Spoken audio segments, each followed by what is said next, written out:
Praying. All right, we're live. Welcome, folks. So we have a Meet the Sponsor today. It's the first time that we're doing this. We offer this for all the gold sponsors and welcomed by the Organization for Research and Learning with Kelly Ferris. First of all, welcome. Thank you for sponsoring. Thank you for showing up today and giving us some time. I wanted to highlight first what it is that you all do. If you want to dive into the specifics, as much specifics as you want to get into.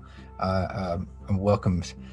We welcome here. So first of all, while I share the page, can you describe what you all do, where you're based, etc.?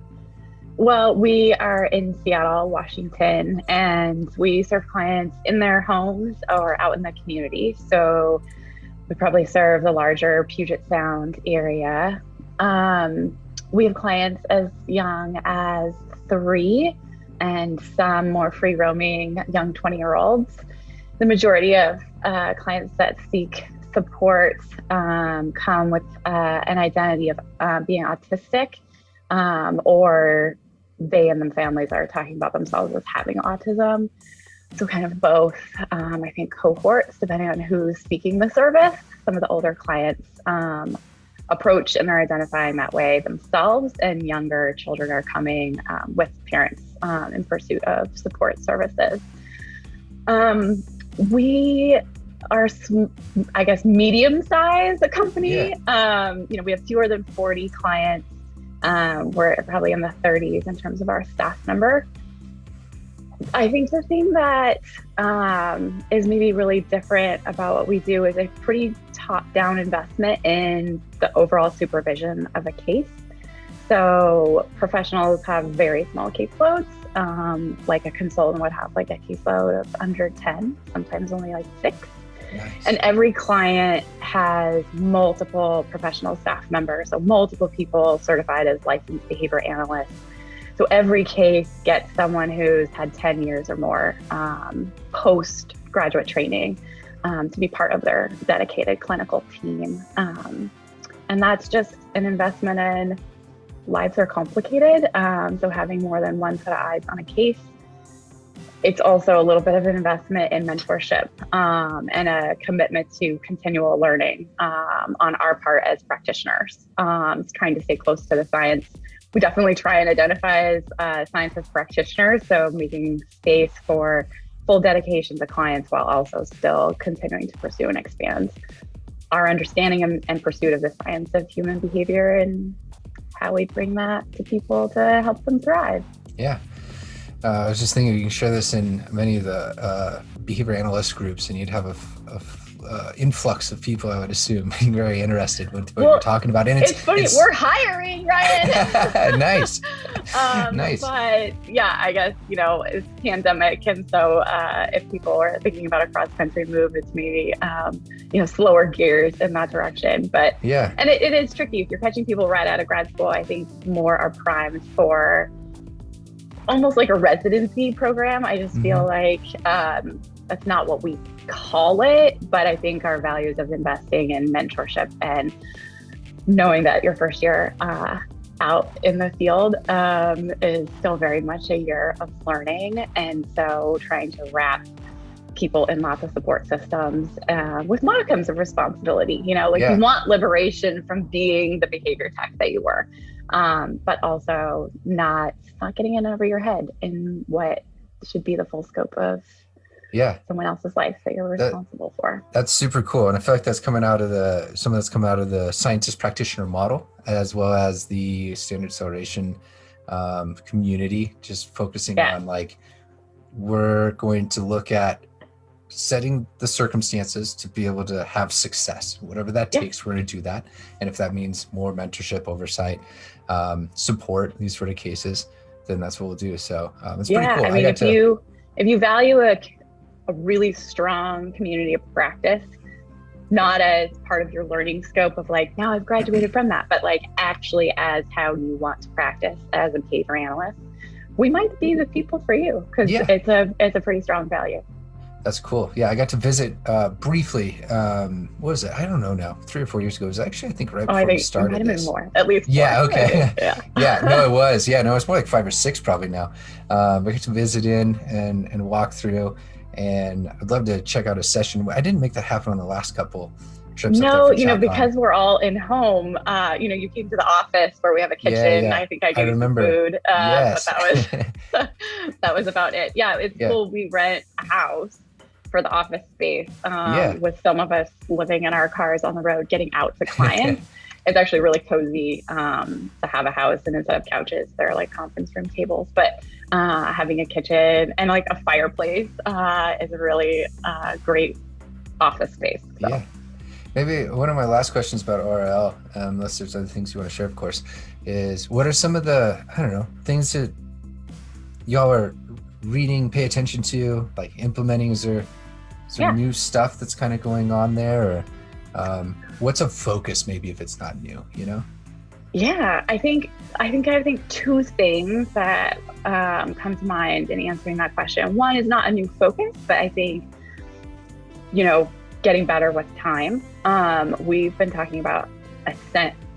I think one of Michael's first presentations might have been in 2000 on Ascent and children voting with their feet. It might be floating around somewhere in the YouTube land. Cool. Okay. Which under that time, they're probably like pink slides because it would have been called Fabrizio Morris Consulting. It was predated O.R.L. But so yeah, that whole idea of clients voting with their feet, that since I could call myself a clinician and a teacher, kids having a right to get up from the table has definitely been our cornerstone. Nice. But beyond the right to say no, which is kind of a low bar. Yeah, right. I think what we talk about as Ascent-based treatment is a little bit more, what are you doing to program and design an environment to be a place of yes, that's comfortable, that people want to be in. Of course, they should get to say no. But the point is redesigning an environment, right? We're contextualists, like what's the space? What are the circumstances? How are we redesigning those to promote, people's engagement and thriving and giving and granting as much autonomy over your control of your reinforcers. So I think it's much more than saying the right to say no. Nice. So I think we're, strengthening all of that. But that's been a long work in progress, but something I'm really proud of.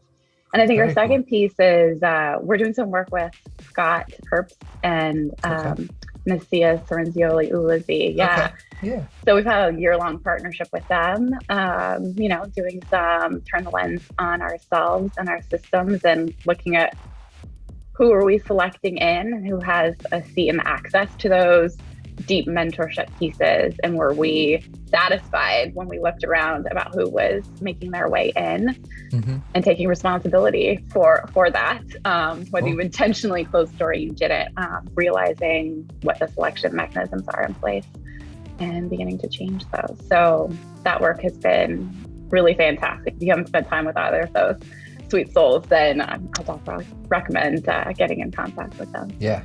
I know of both. I haven't yet spent some time with Scott yet.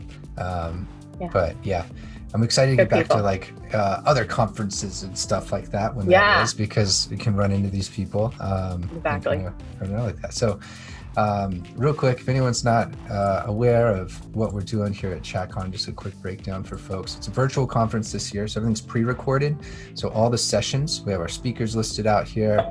You can check out, learn more at CHATTcon.com. I'm not going to dive into everybody here, but you can go check out the speakers. And then what we did is everything's pre-recorded. It's available now up till June 24th. I mean, you can watch it after that too, I think, I think we have 60 or 90 days.